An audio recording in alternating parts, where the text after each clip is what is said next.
Hi folks, I'm Simon Monsour. Cameron Green is an active promoter of veganism and campaigns for the well-being of all animals and the protection of their natural habitat. He's also a writer with a wealth of material at his website camerongreen.org, a software engineer who's worked at Google, a dedicated student of history, and a veritable guru of vegan recipes.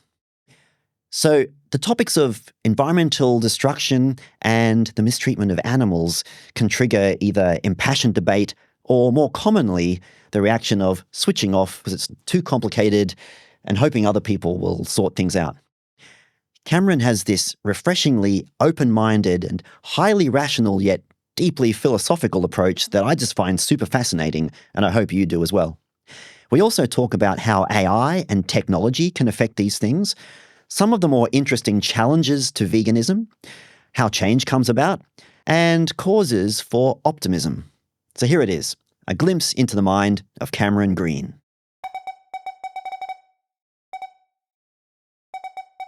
Cameron, let's talk about animals. Well, that is a vast topic. It is, and specifically humans' relationship with non-human animals.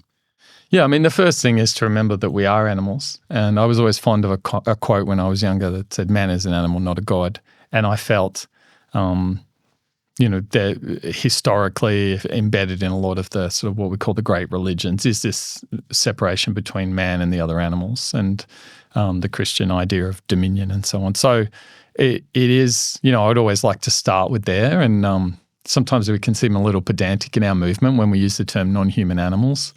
But it's that separation that's kind of enforced by using the term animals in a kind of way that doesn't include us in that term. Yeah, that's a funny one. That's sometimes I often wonder about that phrase, non-human animals, but it's useful. How would you describe our current relationship with non-human animals compared to how it's been through most of history? I'd almost describe it as all over the place. There's never been more people with pets, and these pets that are incredibly well treated and are given, very expensive hospital care, almost human levels of treatment. And then you have the wild animals who are getting pushed ever further and further as to the margins, as human. Just the general footprint of humanity, a large part of it being agriculture, a large part of it being animal agriculture, takes over more and more land. Wild animals are being pushed to the margins. And then there are the animals that we bring into being, and that is the animals in factory farms. And there's been a massive, massive decline in welfare. There's never been more animals in factory farms. They're terribly treated. Some people seem to think that their welfare is pretty good. I would posit those people have never been near or in a factory farm or seen the footage of it. So yeah, it's a strange relationship. We all love the nature documentaries. We all love David Attenborough. We love seeing people with their cats and dogs. But on total, the average person's contribution to the life of animals has been profoundly negative, especially with the rise of the factory farm in the 20th century. Do you think that's a product of technology, or do you think there are other social waves through history that have caused this change in behavior or change in the relationship? Yeah, it's interesting. It was basically an accident, the factory farm. The story is that there was a chicken farmer in America who ordered, however many it was, 200 chickens and actually got sent 2,000. And she was like, oh, well, I'll just put them in a shed. And it actually went pretty well. And she made a lot of money. And she thought, well, I'm going to keep doing this. And that became a model. I don't know how anecdotal that is. But yeah, I mean, the relentless drive for efficiency of capitalism. I mean, this isn't just in animal agriculture, but the creating of huge conglomerates of farms, the family farms, not really. It's kind of going out of fashion at a rate. Farming's now a business. It's an international business. Some of these meat companies like JBS and so on, and are huge international conglomerates. The executive of JBS never sees these animals in the same way that the consumer doesn't. There's a discussion in a book called The Sexual Politics of Meat, where the author talks about the absent referent in a lot of conversations. And I feel like when you talk about meat or a steak or whatever, and that whether it's the consumer or the corporation that's making the money, there's an absent referent there, and that's the animal that went through that experience. So whenever we talk about humans' relationship with animals, food becomes the glaring topic that needs to be discussed and dealt with. Yeah. When we look at how many animals your actions will touch, the ripples of your lifestyle, it is the animals in factory farms that massively outnumber the animals you'll ever pad or the pets you'll own or so on, or visit at a zoo or so on. We're talking maybe 70 billion animals in factory farms at any given time. Fish, they don't even count fish. They measure them in tonnage, but it could be upwards of 1 trillion a year, because there's a lot of small fish, shrimp, sardines, things like that, and anchovies. And also something like shrimp, only about 10% of what is caught is actual shrimp and 90% is bycatch. So the numbers are massive.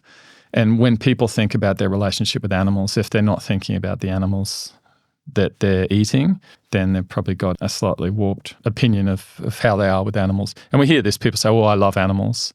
And that usually means they love their cat or their dog. Yeah, it's like the availability heuristic. Like when I think of the animals in your life, you think of your pets, or you think of if you went on safari or something, but you don't think of those animals that are present in your food. Yeah. I wonder if what allows humans to have this category separation in their minds between certain animals that need to be cared for, as precious things, and others that we treat poorly. I wonder if the animals that we treat poorly, we've actually brought into existence. We have bred specially for that purpose. Whereas the other animals, the pets, we breed them to look after them and to treat them as precious. Yes, and I think out of sight, out of mind represents a lot of this, in that we've pushed livestock animals. We used to live in amongst them. 90% of people used to be involved in farming. Certainly in our hunter-gatherer history, they were intimately living within the same environments. There wasn't this idea of nature and civilization or cities or whatever. They were all the one thing. And so that out of sight, we push the slaughterhouse to the edge of the city. We push the factory farm even further. So we have a very different relationship. But we should also look at, cats and dogs. We look at them now as we have them as pets, but that wasn't why they were bred. When you look at all the different dogs, they've all got specific purposes. They're bred for hunting and fighting and going down rabbit holes and all these sort of things. And that's present in their names: bulldogs, pit bulls, and so on. With breeding, the idea that we breed these animals, so we're kind of giving them life where they wouldn't have life. But if we actually have a look at the lives of these animals, if we take perhaps the most abused animal in the world, the chicken in the factory farm, they naturally would live quite a few years.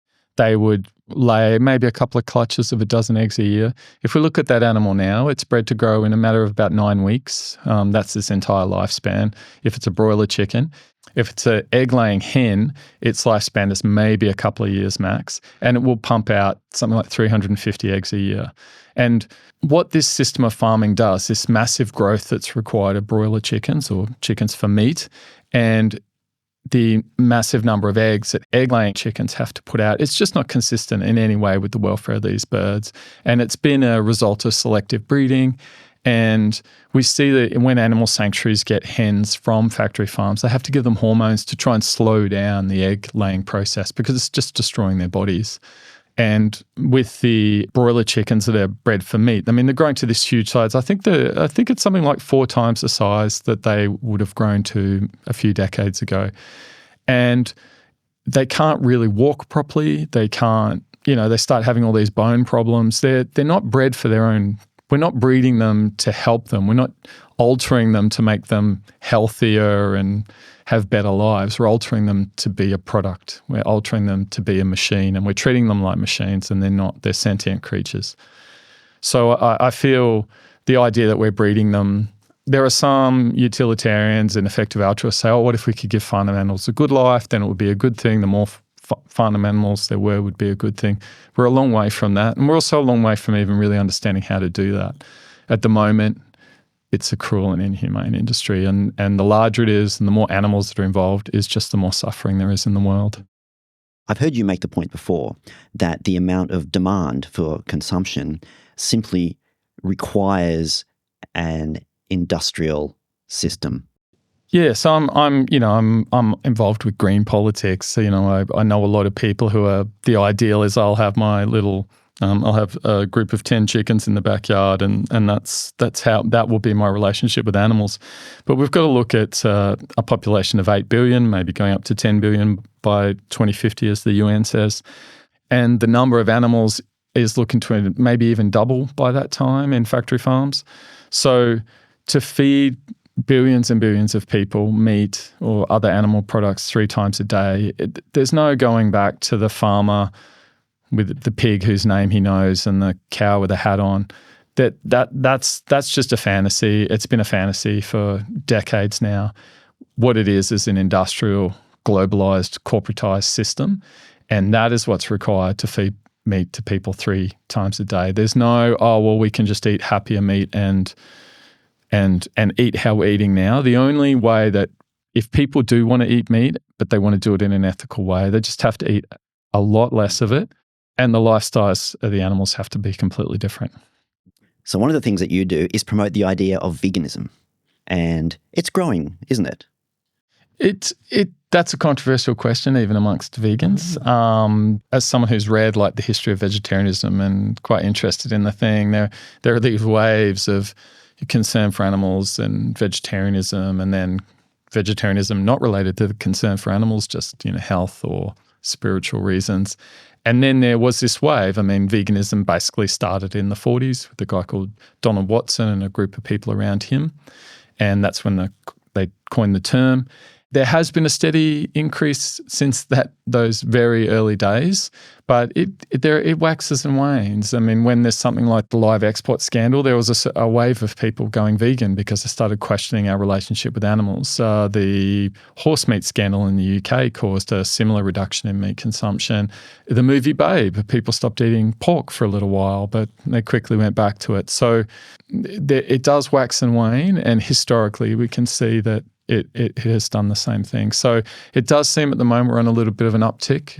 Let's hope we can continue that. Yeah. It's also like in absolute terms, veganism might be rising, but then in absolute terms, meat consumption is probably rising at the same time.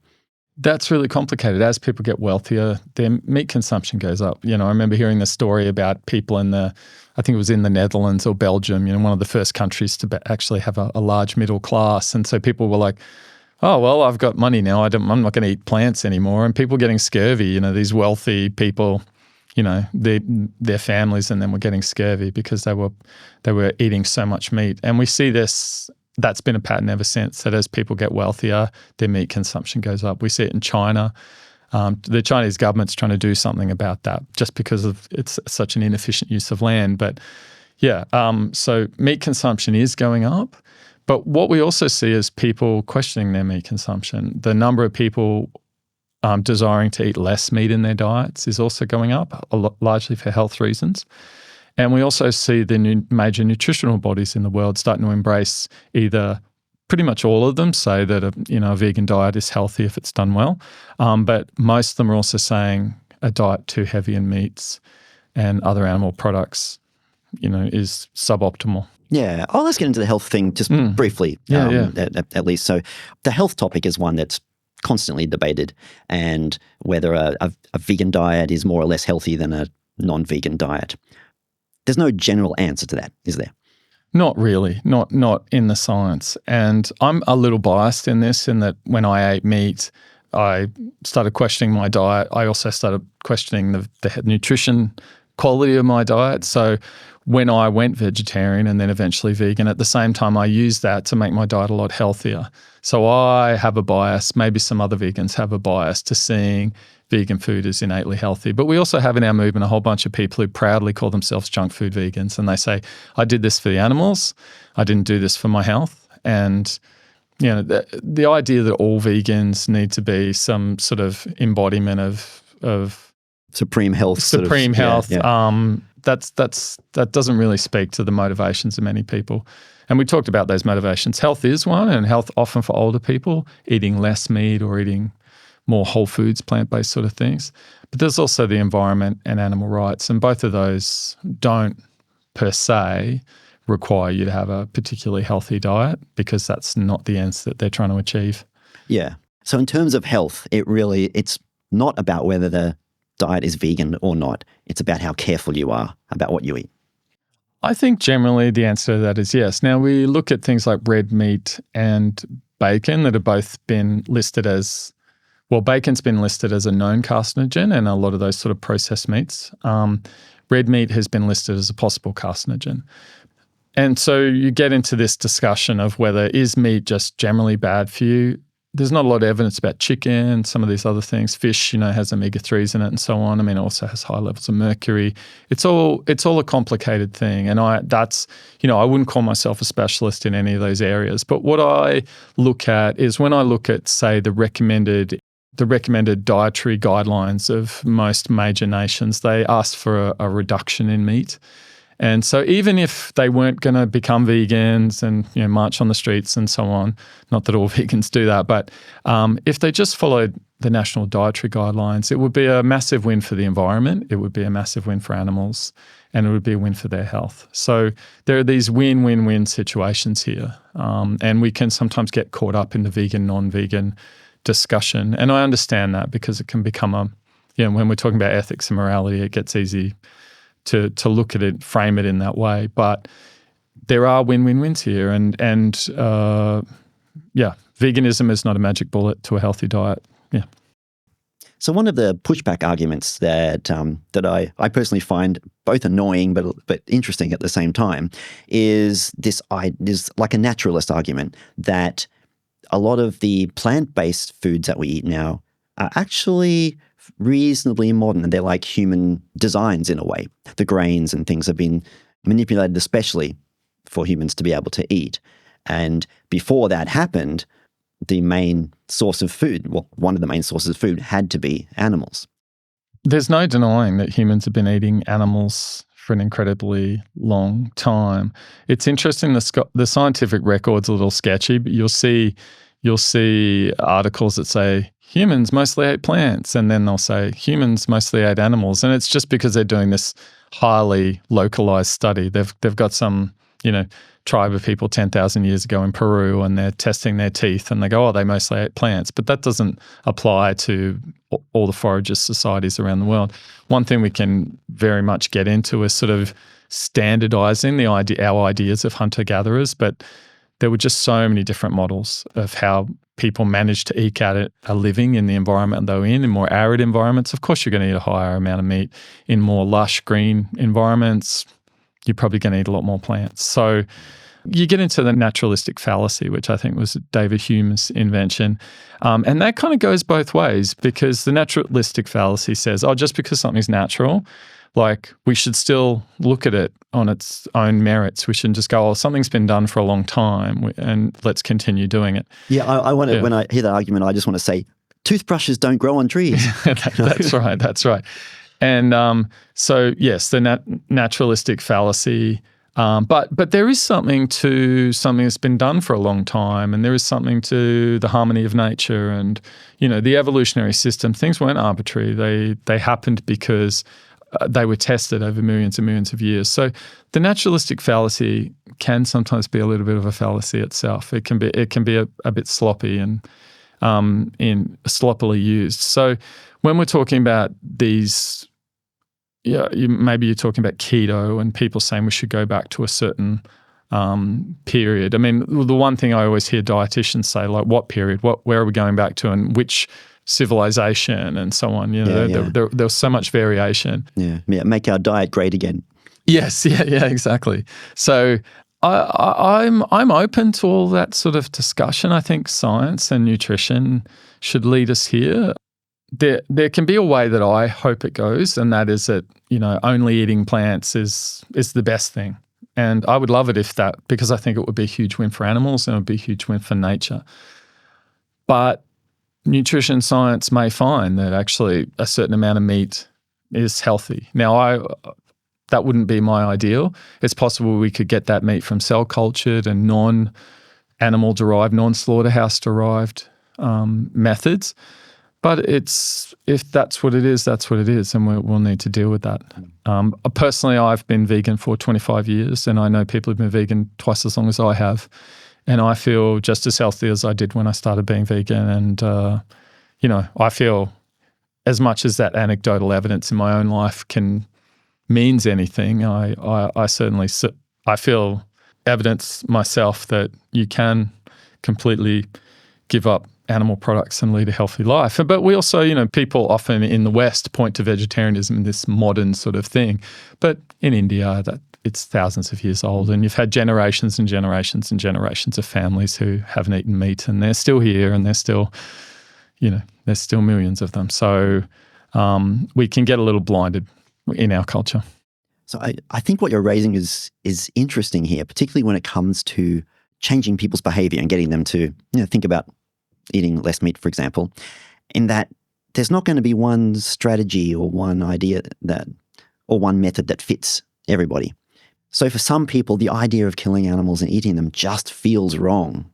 And that to say that like veganism is wrong is kind of disallowing a lot of individual autonomy over how one could live their own life. Does that make sense? Yeah, definitely. And we also, as vegans, think about the autonomy of the animals and how they live their lives. And it does come down to this kind of, eternal arguments about freedom and your freedom to do as you will, but when that inflicts on other lives, then we need to have a discussion. And if we look at how animals are treated in the modern factory farm, people will say something like, well, it's my choice to eat this way and it's your choice to eat that way. But when choices have victims, a deeper level of discussion is needed. And, veganism also isn't 100% cruelty-free. I'm not claiming that, but I do think it is the most consistent outlook that will get us to that sort of farming system. Yeah, so what you've raised the flip side of what I was just saying about the individual sort of autonomy over how to live one's life. I was just saying that the idea of dismissing veganism as just being wrong is an ideological stance. And I suppose you could say that on the other side too, that animals are not here for our consumption as food. You could also say that's an ideological stance. Yes, ideologies are a complicated thing. There are vegan ways to eat animals, and I use that. So the word vegan can mean two things in popular discourse. In the vegan community, it means a philosophy about nonviolence and not killing animals. In the wider discourse, it's more a diet.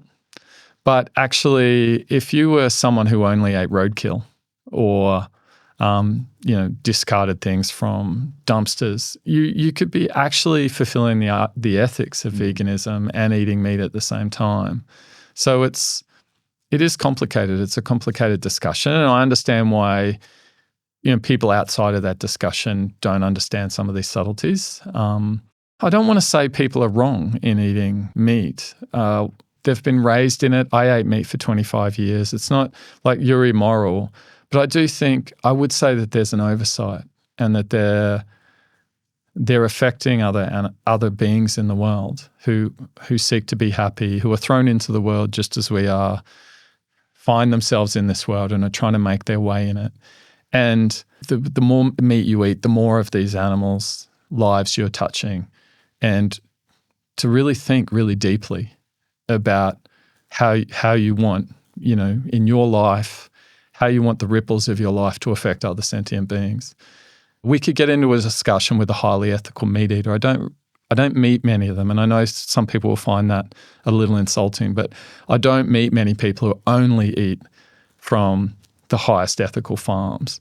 I don't, and people tell me they do that, and then we go to a restaurant and they don't ask a question.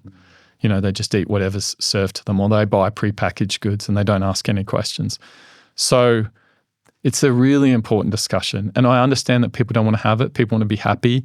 They want to think about happy things, but this is incredibly important. It's one of the most ethically consequential things, as to go back to what you said earlier, food is one of the most ethically consequential things people do every day. It ripples out. It's one of the major systems of production, consumption, some of the biggest corporations. It's this huge thing that spans the earth. And the idea that you just do it and don't think about it, and you don't think about 70 billion animals in factory farms or a trillion fish every year that are ripped out of the ocean in various unkind ways. I just think being an ethical being requires a reckoning with that.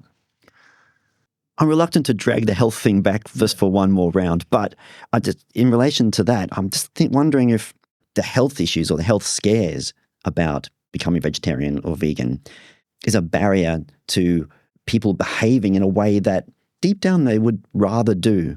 Does that track for you? Because the reason I say that is I know a lot of people that I really suspect that if the idea of eating less meat or no meat was not a health risk in their minds, that it was easily accessible and no more costly in terms of either time or money, that it wouldn't be hard for them to make that move.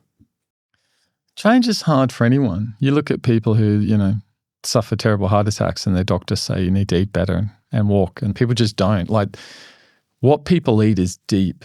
And you've got to remember, humans, we've only had language for a certain amount of time. And how do all the other beings in the world communicate? The monkey doesn't want its kid to eat the poisonous red berries, but it doesn't communicate that in the way that we would communicate, oh, they're poisonous. It just kind of, the child conforms to what it sees the parent do. And that this is embodied in our culture, and, the ideas that kids do what they see you do, not what you tell them to do. They follow your example more than they follow what you say. And I think food is really deep. Like, it's deep evolutionary thing, and changing food and eating different, radically different sorts of food.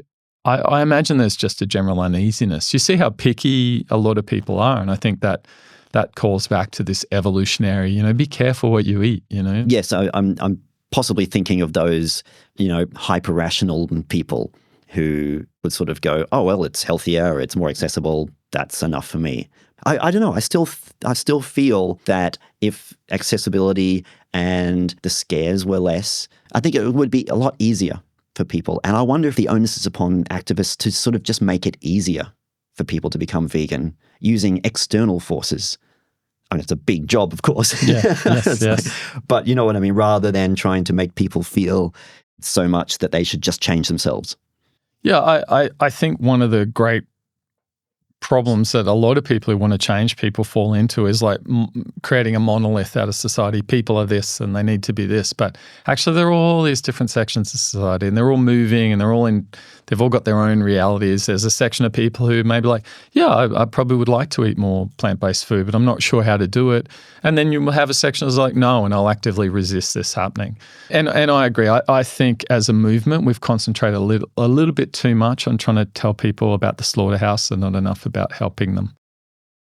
So one of the more bizarre arguments against veganism or vegetarianism that I've heard is eating meat provides humans with gustatory pleasure. And doesn't that have some kind of ethical value in raising the amount of good in the universe? There's some interesting blind taste tests done on some of the new alternative proteins, the Beyond Burger that we talked about. Basically, I think about 50% of people either preferred it or thought it was equivalent to the animal product in blind taste tests. And a fairly high percentage, I can't remember what the percentage was, I think it was at least 20 to 30%, couldn't tell the difference and didn't even know that they weren't eating a beef burger. I think people make a little bit too much of this discussion.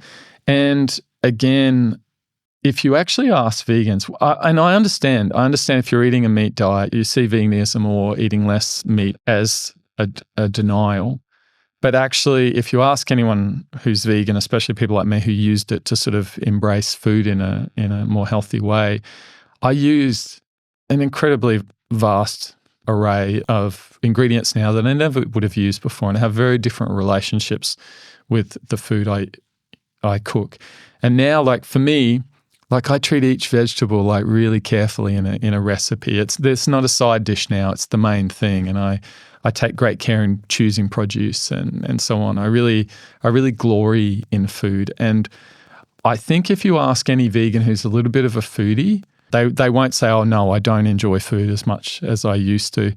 But there's also a question here about the enjoyment of food and the sort of hedonic, always pursuing these hedonic things. That my thought is, well, I think cocaine makes you feel pretty good. That's right.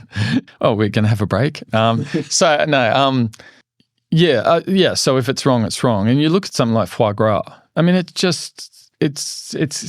getting to evil foie gras, forcing sort of grain down a goose's neck, often with a metal sort of thing so that they can't stop it.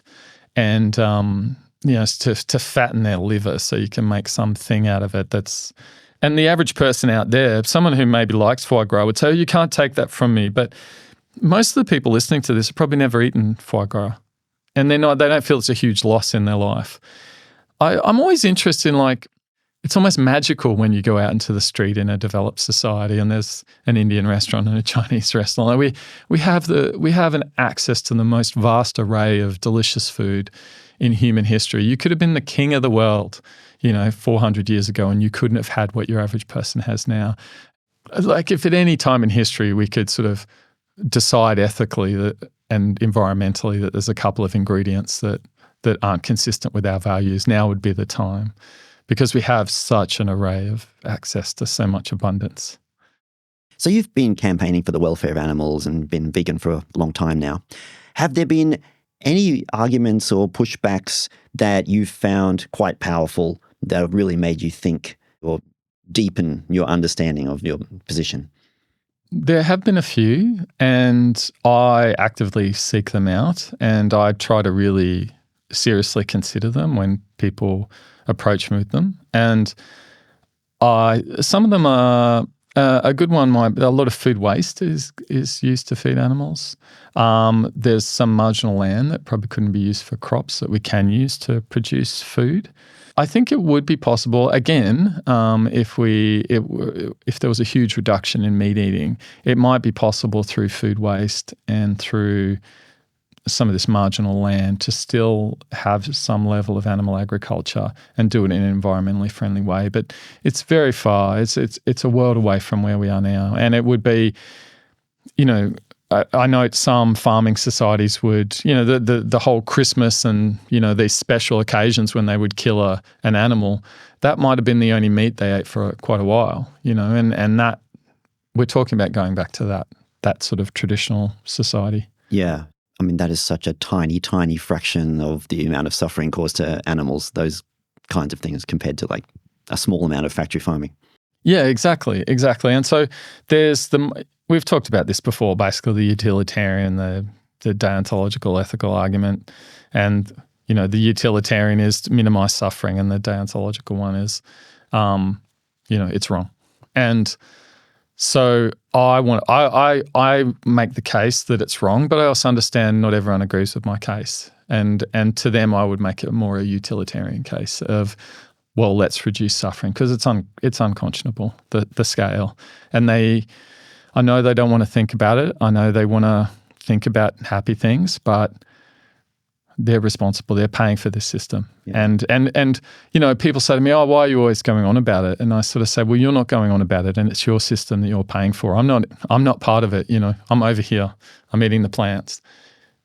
I want to see more care from the people who are paying for this system and are deeply involved in it and are justifying it to me. Why am I the one on the street calling for more humane slaughter methods? Why is it not the people who are paying for that slaughter? That's a really good point. So any of the pushback arguments are going to be related to one particular aspect of the world. It might be environmental or a cultural thing or health. But there can't really be a pushback against an individual's revulsion to the idea of consuming animals. Yeah, it was very interesting for me when I went to university and I hung around a lot of people from other countries, and they had no idea about the culture wars. And when I said I think I was vegetarian at the time. When I first got to uni, I went vegan a couple of years later, and talking to a really lovely Asian friend, and she was sort of, so why are you vegetarian? And I said, and I just sort of as a conversational gambit said, well, you try and guess why it is. And she goes, you don't like the taste. It's for your health. It makes you sick. And I was really amazed at how many, and she kept going on for quite a while, and how many she came up with. And she never said environment. She never said for the animals, because she just wasn't aware of the framing. And there are some vegetarians who say that because generally vegetarians, not really vegans, but because they don't like getting hassled. And you're often at a family dinner or out with friends, you're the only vegetarian. I used to joke at one workplace that, whenever people have forgotten what to talk about, they ask me why I'm vegan, or, it was a sort of default conversational topic. And some people, even though they're vegan or vegetarian for ethical reasons, will just say, "Oh, I just don't like it," or they'll try and push away because they don't want conflict, and they don't want to be seen to be judging other people and so on. Yeah. So I can kind of understand the value of that sort of position in certain contexts. Being able to keep a strong engagement with people allows you to have a deeper impact. Definitely. And I've gone back and forth. Like at first I was your classic new vegetarian. You're all bad. Stop it. Wake up. Because I'd woken up. I feel, maybe I haven't, maybe I've whatever. But yeah, and so I was a little bit over eager to sort of make the case, and then I kind of got a bit over it, like talking about it all the time, as I was talking about before, and like it being this, when I first went vegan, not many people were vegan, so I'd be like, oh, I'm going to take on a crowd of people in an intellectual discussion, at dinner when I've just come out to celebrate my friend's birthday, and they're going to get annoyed. Why are we all talking about veganism? It's like, I didn't bring it up, But then I guess, there's that Martin Luther King quote, a time comes when silence is betrayal. And that's kind of how I feel about my life now. And so, but how can I do it not to make it negative? And also to remember that I ate meat for not most of my life now. Most of my life now I've been vegetarian or vegan, but I ate meat for 25 years and I loved it. And I don't know how I would have responded if someone attacked me or, so I try to remember that people only are where they're at ethically. And also, that I don't think I'm wrong, but, you've always got to consider that you're wrong. So yeah, that's how I try and treat it now. I generally wait for someone else to bring it up. But if they do, I kind of, and this might sound a little harsh, but I say, I feel like game on, if they bring it up. But if other people don't bring it up, I'll be very gentle about it. And if they do bring it up, it's basically how hard they want to go. And that I'm not saying that like, do they want to really argue with me? It can be, they can really push me to make a good case, and I'm willing to, I'm willing to take it wherever they want to take it from there. So why should I care about non-human animals at all? I think that's an excellent question. And on one level, we could say maybe we should just worry about our own sort of selfishness, and that's sort of the be-all and end-all of being a human being. I mean, this gets down to very deep sort of philosophical ground of like, why should people be good? Like, explain to someone why they should be good. I remember I said to a friend of mine something like, we should be kind to others. And he said, well, I'm not sure we live in that world. When you make that world, I'll act that way. But I think we live in a different world now.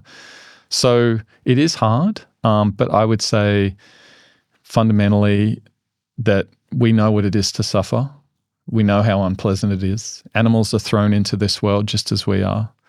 And that if we can do something to ease that suffering, people get very teleological in their sort of view of the universe. It's like these big, what is human civilization or doing or something. But I think those moments of suffering, even though they don't have a long story or an end, I think they're important, certainly to a sentient creature. So, I mean, I think if there's anything we can do in this life that we're given, that we're thrown into, it's to ease the life, make the life better, more beautiful, less suffering, more pleasure of other beings. I think that's, it's a very simple meaning, but I think it's a profound one. CameronGreen.org is your website, and we've got a little version of it here in the back. Anyone who looks at the website will see very clearly that each of the letters represents one of the broad categories of things that you think and write about deeply. Why is it so important for you to think and write about the environment? I guess as an atheist, as close as I could come to a basis for my sort of, I don't want to say spiritual because that implies something, but my sort of philosophy and my deeper beliefs about the world, the environment is the basis of much of that. That's, I sort of come from that place. The beauty of the world, the ability of beings to suffer and to have pleasure, the long historical story. When I look at the grand narratives that I'm a part of, I see the environment as like an evolution, as one of these great narratives that I'm a little part of. When you use the word environment, what do you mean? Yeah, that's a good question. The environment is the world around us. The word nature would have to come into it. And I see that as the ecosystems that probably predated high levels of human technology. So I would have said pretty much everything to up to maybe 10,000 years ago was fairly natural, and that as human technology has kind of increased, something new has happened. And you could make an argument that everything's natural and whatever we do is natural, that we can't escape that frame. But I think increasingly we've come to dominate what was there before, the ecosystems that were there before. We've come to change them. Our power has ever increased. And like when you look at like the early birth of the environmental movement, a lot of it was fairly self-serving. It was like, oh, we're burning all this smoke and it's not good for us. And it made cities really unpleasant to be in. Or, we're dumping all this stuff in the river and now the water's terrible and it smells. And yeah, pollution was the big word of the early environmental movement. Yeah, exactly. And I'm going back to, Germany in the 1800s and stuff like this, and which is some of the early environmental movement, even up to the probably the 20th century. It was still in that sort of frame. And so that word is like we're literally, we live here, the word ecology, home, the science of the home. This is where we live, and we're sort of making it unpleasant and destroying it and so on. So then there's, I think, the sort of more modern, I mean, they've always been great thinkers, but the more modern sense of this is also the home of all these other beings, and that we are destroying it for them. Yeah. I think that was a key point, because I was going to say, well, my environment's pretty good. I have a nice tiny little unit to live in. It's clean. It's reasonably quiet. That beats sleeping under a tree. But yes, that point you make, that the choices we make are having a massive effect on the environment and the experience of other living creatures on the planet. Yeah, there's certainly sort of, humans could look at the domination and control of the world as a good thing. And you get this coming to like a schism in the outlook of people. And some people are more like the life of ideas and the mind and humanity and techno-utopian sort of ideas of, we can concrete the whole world over and build, movie theaters for ourselves, and that would be ideal. And then you have people who like nature and the beauty of nature, and the sort of, and I would say the techno-utopian sort of life of ideas is more of a paradigm of control, and that control is good. To be able to control everything is great. And then you've got nature, which is kind of beyond our control and is wild and untamable and mysterious and beyond us, But isn't that the key, that it is wild and beyond our control, but that makes it almost infinitely complex and uncontrollable. So a techno-utopia would almost certainly result in there being no food for us to eat. Well, we might be able to do something like precision fermentation, where we essentially make food out of electricity, and we all eat out of a tube, and, there's sci-fi things where they have a picture of a yummy dinner and they're eating some sort of paste out of a tube. Well, what I mean is it's so complex that the idea of at least trying to maintain even a percentage of the complexity of life on the planet at the moment would be so difficult. It's beyond us. In an artificial way or a mechanical, human-controlled way. That'd be really, really difficult. Well, this is my great problem with techno-utopians. They think that we do understand it. We think we can just engineer our way out of everything. And I know I've mentioned this in other contexts before, but I work in IT and I work with software engineers and proper engineers and so on. And I am a software engineer, so I'm allowed to call the other engineers proper engineers. And there's a certain sort of person you work with who is absolutely brilliant, but they don't think that any level of complex problem cannot be solved without adding another level of complexity. They build these incredibly complex systems that are frail and brittle, and no one understands them, and no one else can work with them. And it's great for their job security, but it talks to me about this kind of mindset of like hubris, that sometimes we have to go back and rethink the attitude to which we built something, and or the understanding that we put into it. And I really feel that the idea that, we can, we'll just dig up all this fossil fuels and we'll use it. It's causing incredible levels of pollution. It's destabilizing countries. We could go on and on about that, but also climate change. And then, we'll build carbon capture and storage, and just adding all these levels of complexity. And the carbon capture and storage is, pumping it into the ground, into these aquifers or whatever. And we don't know what that's going to do. We don't. Plus, it doesn't deal with all the other problems. Like this idea that we're this kind of hubris of like we can just keep fixing things and never going back to the origin and saying maybe this is something we should look at not doing, and we should pursue a different path. There's some people that it almost seems like an insult to what they feel of themselves to even pursue that path, because they have a kind of, we can do everything and we can think everything and we can solve everything. And yeah. I mean, I can understand that. There's a I have a fairly healthy dose of that, where you want that kind of control, because one thing we don't like is unpredictability. That this complex thing that this ecosystem that we live in often throws at us. A wonderful thing is to look at drugs and the human body and the history of drugs. And you look at all, most of the mental health sort of drugs, they were trying to make something else. They were like, we're trying to fix people's blood pressure. We noticed this, we just don't even understand ourselves. And we really have an incredibly limited understanding of the natural systems of the world. We really don't understand them. An amazing amount of our inventions, as most people who know a little bit about the history of science, were just accidents.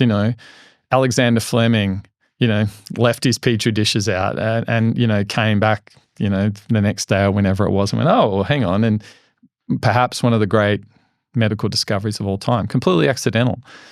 And we go, look, we invented penicillin. And it's like, yeah. And the ancient Greeks had this thing about hubris, Hubris was one of the great sins, that you could control things, that the reason you got back safely on your voyage is because you were such a skillful sailor, not that Poseidon was merciful and didn't blow you away with a storm of incredible proportions or whatever. And the gods would punish you for sort of taking credit for the fortune and stuff that they gave you. And I feel we're kind of suffering a sort of technological civilizational hubris of just thinking, we're running this, we're in control. Whereas sometimes the level of dominance you have over something is not necessarily a level of how great you are, it's a level of your sort of spiritual emptiness in a way. Does that mean that the counter to that hubris is actually like a belief in God? No, definitely not. It's just understanding that if we focus too much on our little world, we can let the big world slip away. I was joking with my friend. He's quite right-wing person. He's a fan of Trump. And I sort of sent him a thing about supervolcanoes. And I said, maybe we should worry about this a little bit more than whether boys wear dresses, And he had his response to it. But it's that obsession with that kind of small. And I'm not diminishing the subject of trans. It's a complicated issue that touches many lives. But that's it, that small world that's very human and very obsessed with ourselves. And then there's the big world, the big issues, the really consequential ones. And in a way, we don't like looking at them because it comes back to that control thing again. We can't control them. They're just beyond us. We don't even know how to engage with something like supervolcanoes. So we focus on things that make us feel good and powerful and so on. I think the environment's full of things like this. I think one of the problems with climate change is I think people feel it's beyond them. Even if they did engage with it, even they don't really know what to do. They don't really know how to fix it. It doesn't. It's just an unpleasant. Gives them a sort of existential angst, and they want to kind of push it away and concentrate on their small world and their shopping and the things that they can control. Ironically, I think part of the tendency towards this hubris is this dream that we can solve big problems in a way that it requires us to get more understanding, to get more control. That's exactly right. So it is this fine line we walk.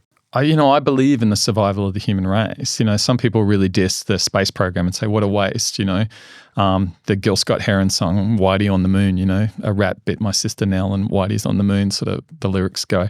And I have a sympathy for that, but I actually think the ongoing existence of the human species is something worth spending a lot of money on and having a backup plan for, if we get hit by, if a super volcano does go off or we get hit by a meteorite or whatever, all those sorts of things. I think like our salvation does lie through a lot of those things. I think I think we have two choices. The environmental crisis, we have two basic things. One is a back to nature, we try and make little hobbitons where we all live that are, and we kind of forgo a lot of technology. And the other one is to make our technology compatible with the evolutionary system and with life. And they're the only two sort of ways in which we can move forward as a species and respect the planet we're on and respect the other beings that we share this planet with. Do you have a leaning towards one of these, that humans should concentrate our lives and civilizations in a very small parts of the planet? Or should we all learn to integrate our lives more carefully into the rest of nature? So either way, there's disruption. But yeah, which way do you lean? I tend to lean towards the latter, but this is something I'm very likely to be wrong about. But I feel when I look at my house, why couldn't it be under the ground? And someone might say, "Oh, what about the worms and the beings that live under the ground?" Or maybe on stilts. I can imagine a city of tens of thousands of people that actually didn't touch the ground, and that was left for nature or to grow things. Or when I look at the native animals in Australia and our cities, fences, roads, dogs, cats, all the things we've put there, a lot of them, they're choices. And I would love to see all those animals come back into the city and us making an environment in the city where they could come into. I remember this has changed, thankfully it's changed, but something like 40% of water usage in our cities was for lawns up until a decade or two ago. And that could all be productive. That could be food bearing. That could be native plants. If there were native plants there, more native animals could be there. If we drove less, the air would be better. We'd be healthier, and it would be much better for animals. We could reclaim, these 6-lane highways. Maybe 2 lanes of them could be fruit trees. So there are all these ways in which we could change our cities that would make them better places to live for us, for native animals. We could grow more food in them. I think there's a huge amount of change we can do there. I don't want to see us spread out infinitely into the world. I want us to leave as much nature as possible. But when we look at the industry that's currently dominating a lot of the world, it is livestock production. And that's something it's a luxury product that we could just stop and we could just leave that land. It's a very depressing topic when we're talking about the loss of environment and that being caused by something else that we also wish didn't exist. Yeah, exactly. But I'm also very sympathetic to the environmental case of, let's all intensify. People look at suburbia and it's again, it's another case of the availability heuristic, and that means we see this all around us, so we think of it. But actually, it's only about 1% of the planet's surface is suburbia. But a huge percentage of it is agriculture, a huge percent of it is animal agriculture. In Australia, 54% of the country is pasture for beef cattle. It massively dwarfs the human footprint on the land. Plus, that human footprint on the land is currently really inefficient, really unfriendly towards native animals. I'm not sure. I'm not sure people should be allowed to have cats and dogs in the way that they have them at the moment. A dog, your average dog, has about the same carbon footprint because of their meat-heavy diets. Has about the same carbon footprint as an SUV. So, admittedly, some of the recent studies have shown dogs can be really healthy on a vegan diet, but still, one of the number one killers of koalas are dogs. They pollute cities, cats as well. I mean, indoor cats, and maybe if we could feed them with self-cultured meat, there might be ways to do these things. But I don't think the paradigm is we just keep doing them until we can think of a better way. Like, I think we stop doing them until we can think of a better way. And I'd put meat consumption in that same thing. This idea of, well, I'm just going to keep doing it and I hope someone else fixes it for me. I think, we need to take action. And then if they do fix it down the, cell-cultured meat, if something happens down in the future, we can then start to embrace that. I'm very solutions-focused. Ultimately, I'm a bit agnostic about how we get to places. I just think those places are important. So how much weight do you place on the shoulders of technology to help us solve these problems? I have this tendency to think that some great new fancy technology, some complex technology is going to help us balance our resources and solve each problem. There's got to be a certain amount of truth to that. How much weight do you put on that? So it's actually really hard to know, and it's really hard to judge in the future. Typically, when you start to talk about technology, people say, "Well, look at Moore's law." Now, Moore's law, he was an executive in the sort of computer industry, and he saw that the density of transistors on chips were going to keep increasing. And he originally said they were going to double every year. He then changed it a bit later to every year and a half or 2 years or something. And people point to that whenever you talk about technology and go, "Oh, well, look at Moore's law. Look how dramatically, computers used to be the size of a house, and now we've all got these incredible things in our pockets." The thing is, Moore didn't just make that up. He had good reasons for thinking that. He was highly educated in that field, and he could see the way it was going. It was like an improvement of the process. People use that for anything, and you'll say that to go back to carbon capture and storage. None of the current major plans of governments or intergovernmental organisations, none of them don't include a significant portion of this carbon capture and storage. But it's not working. I saw a recent review of the top 40 in the world. Most of them are putting out more carbon than they capture, in their construction, in the amount of energy they're using. Some of the major ones have just been found to actually be massively over-reporting the amount of carbon they're catching by a factor of about a third. It's just not working. And we've been investing in that technology for decades now, and it's just not going anywhere.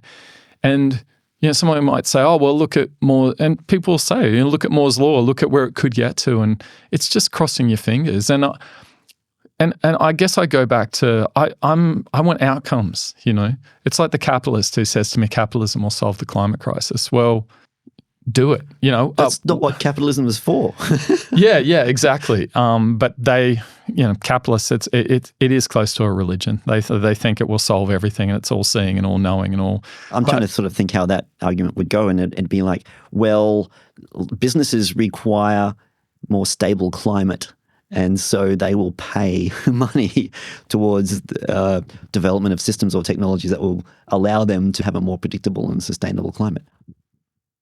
So the typical sort of libertarian sort of capitalist thing is everything needs an owner, and once something owns something, then they have an interest in protecting it. And actually, to tell you the truth, capitalists have been calling for carbon markets for a long time. When they're asked, they don't want them, but if they had to choose, they'll resist them, they'll fund, think tanks and fake grassroots group to avoid them. But if they were really put to it, they would say, "Give us a carbon market, put a price on it, chop it up into little bits that we can buy, and we'll all compete, in that market." So I could be being a little unfair to capitalists here, but when we look at something like carbon capture and storage, it's a massive crossed finger about, and this, we're talking about the temperature of the earth, and they're just kind of, and that our major plans to sort of bring that down within sort of those increases to stabilize it or to minimize the increases is to kind of cross our fingers and hope for technology. Technology advances in some ways we never expect. We didn't think we would have mobile phones. We thought we'd have flying cars and nuclear-powered ovens and things. if you go back in the history of predictions of where technology is going, they're not really very good. And you do find your odd one. You do find Nikola Tesla saying, we'll have a thing we can fit in our pocket, we'll talk to other people. It sounds a bit like a mobile phone, but, he wasn't really on the right track. He didn't have all the arrow bars lined up and in the right, all the way along that journey. And in hundreds of years of predicting the future, some things are going to sound eerily right. But it's often interesting how they're not quite right, even with all those guesses. And so this idea that technology, that's okay, I wouldn't say don't invest in carbon capture and storage. I'd say have a plan to solve this. And if halfway along that plan we go, oh, wow, we figured out carbon capture and storage, fantastic. We stop a whole bunch of the other things. But I want to see a plan that gets us there, that makes sense, and that doesn't have and a miracle occurs, over a bit of it. And technology is a little bit like that. It's unpredictable. I want to ask you, as someone who has worked at Google, I wondered if you had any thoughts on the current state of humans' relationship with technology, its changing, and what it might mean for the systems of the world. Simple, little question. Yeah, that's fine. Well, it was a long time ago I worked at Google, but I've worked at every level of Australian government, basically, and I've worked in environmental charity. So I've seen technology used in a lot of ways and doing a lot of different things. I feel in some ways where when you look at the broad scope of history and you look at something like the Protestant Reformation or the printing press and just the amount of time it took for these things to filter out and change society, and they're still changing society in these radical ways that no one could have foreseen hundreds of years ago. Things like, bringing women more fully into society, or computer technology or artificial intelligence, the idea that we're going to see the majority of their influence on society in our time or in the ensuing decades, it could be centuries and centuries before we really start to understand what the long-term consequences of these technologies are. I feel technology is interesting. I feel technology is still in a space where we're having to adjust to it a lot. And technology is changing us in ways that aren't great. And that's because we're in such an early time of it, and it's a bit kludgy, and it's not so much conforming to what we want it to do. It does things that we want, and we meet somewhere in the middle between us and the technology. And I feel that's partly a product of how early we are in the invention of these things. I started working probably on the internet in 1996. And it was only about, really the sort of internet, the World Wide Web we know today was only a few years old at that time. It's in its birth pangs. And I think we're, in some ways, will be the generation that has a lot of influence on what it becomes. Well, that's right. Yeah. We're the generation that lived half our lives without the internet. Exactly. Before the mainstream usage of the internet, yeah. Yeah, I remember my first IT lecture, and the lecturers all brought in these massive bits of computers and saying, this is a memory module, and it was huge, and they were tiny by that time. But I feel a little bit like that talking to kids. I'm like, I grew up with black and white television, and we loved it.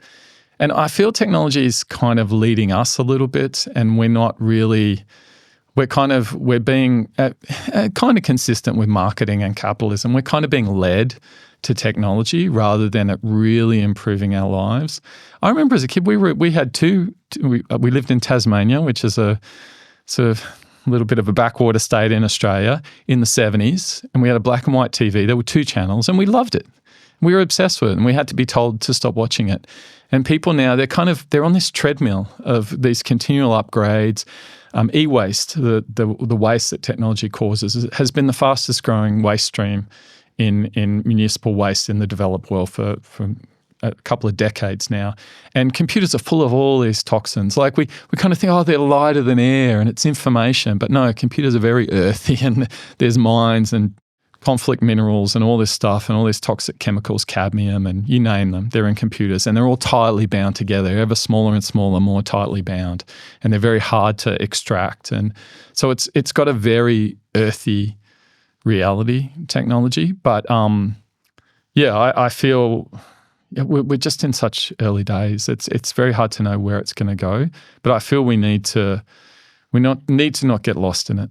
Yeah, and at the risk of like pointedly dating this particular recording, do you have any thoughts on the emergence of the current forms of what is called AI? Yeah, I mean, I've always been interested in AI, and as someone who's been, computer adjacent for decades now, and I can't help noticing the same tropes that come out every time a new revolutionary technology happens. People get very excited about it. They get very sci-fi about it. And people have done this with AI since the first AI conference. I think it was in the 50s, maybe the 60s. And they said, we're going to have human-level intelligence within the next few years. And people, every time something happens, Deep Blue beats Gary Kasparov, or AlphaGo, beats the best player in the world. Every time that happens, we get a raft of this, basically most of it's straight from the pages of sci-fi novels. I feel when we're predicting the future, like I'm not that interested. I talk to a lot of very intelligent people. I'm not that interested in their projections of 200 years, or like, I feel like we're living in urgent times. And if you're like, oh, in the future, X, Y, and Z, we'll breed animals that happily go to the slaughter, or we're going to have AIs that will cook us breakfast and all these sort of things. It's so far in the future. And it's that sort of, we can't really predict that the technology will go that way. Particularly given the things we've just been talking about today, you can sort of see, well, these stories about life in 200, 300 years' time are great and exciting, but we're not going in that direction. We're driving in the wrong direction. Exactly. So, when anyone listening to this podcast, I really should look at, say, Elizabeth Colbert's The Sixth Extinction. We're driving a mass extinction. And so the idea that we think, oh, how will people drive in 200 years? There's something to that. We do need to keep an eye to the future. But to me, it's the tangible future that we understand from here to there.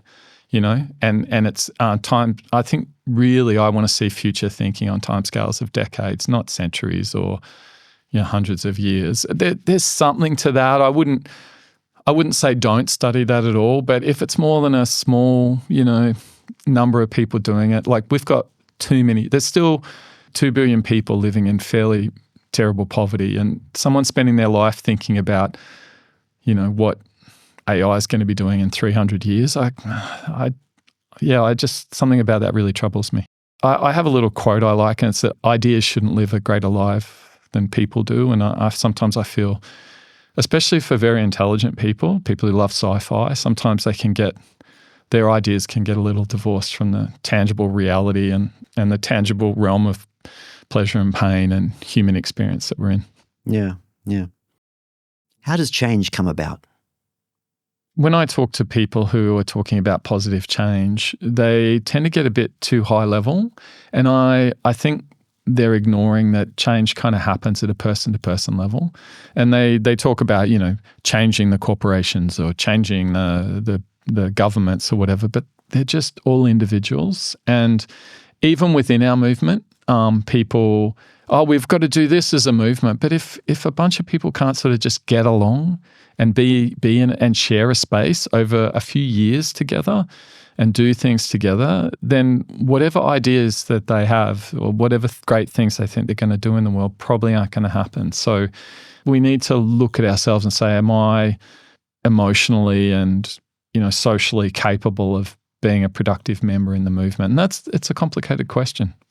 So there's a Bob Marley song called "Could You Be Loved," and I kind of love what it asks. It's like, are you, where are you at, and could you, are you someone who can productively be in a loving relationship? And I feel a little bit about that with people who want to get involved in activism. Activist organizations are full of all these passionate people who take principled stands and will speak truth to power, and that can sometimes be quite jarring and make the organizations fundamentally fractious. And I think we need better than that. Like it's movements that sort of change the world, not so much individuals. Individuals can inspire movements, or they can be great parts of movements. But ultimately, if we're really going to compete against, the forces of militarism and capitalistic consumption and all these sorts of things, we're not going to do it as isolated people. We're going to do it as part of movements. So a lot of our conversation so far has been about problems of the world. Do you have a source of, for want of a better word, optimism, or what gives you hope, or you're very active in trying to work on some of these problems. What gives you the energy? You must have some sense that we can fix things or we can make things a lot better. Oh, I definitely do. And I'm like, I know there's a lot of criticism of Steven Pinker and that he's a little bit Pollyanna-ish and a little bit right-wing, to be fair. But I feel a lot of what he says can't really be argued with, that we can see that we have solved problems in the past and we can solve problems in the future. But it's very important we get the mindset right, that we approach these problems. And that, yeah, I get that. People think, oh, it's profoundly negative to have this point of view. But yeah, I think you've accurately said that I wouldn't be saying them if I didn't think that it might be useful to talk about these things and that we could overcome them. Otherwise, the answer would be go and live on an island somewhere and, snort cocaine or whatever. Like, humans are quite amazing, and I think we need to embrace that. Like, the idea that we're going to be isolated atoms of consumption, I think we can be something. There are grander stories that we can tell about ourselves. And I think the dual nature of humanity, the philosophical side that we have and the very animal side that we have, both of them are sort of glorious in their own ways, and bringing them together and, that reverence for the natural world, but also the reverence for our creative and technology and all that sort of thing. I'm definitely not an anti-technology person. I think there is a possibility of a much more beautiful future, and it's only going to happen by, like to quote Noam Chomsky, it's going to take the same sort of effort and activism that got rid of a lot of other horrors in the past, So we can do it. I just think we need to get our philosophies right. And there's a lot of things leading us away from that, religions, consumerism, and so on. I think we need to tune into the grand stories of life, of human intelligence, of progress, of community, of socialness, of truth and beauty. Yeah. Yeah, some of the problems of the world can be depressing and is dark, but every now and then you do have to look. I think there's a tax we pay as members of community to that community. And I don't just mean the human community, I mean the community of life and so on. And so I do think we can't just disappear into our own world. As much as that we might like to do that, I think we have to pay attention to what's going on in the world for our own happiness. I mean, I'm not the sort of person that could be happy in a world of unhappy people, so I feel, I can't be happy in a world with so much animal suffering unnecessarily caused. So my happiness is bound up in the liberation of other people and other beings. This has been a great conversation. Cameron, thanks for coming on the show. Thank you so much, Simon. I really enjoyed it.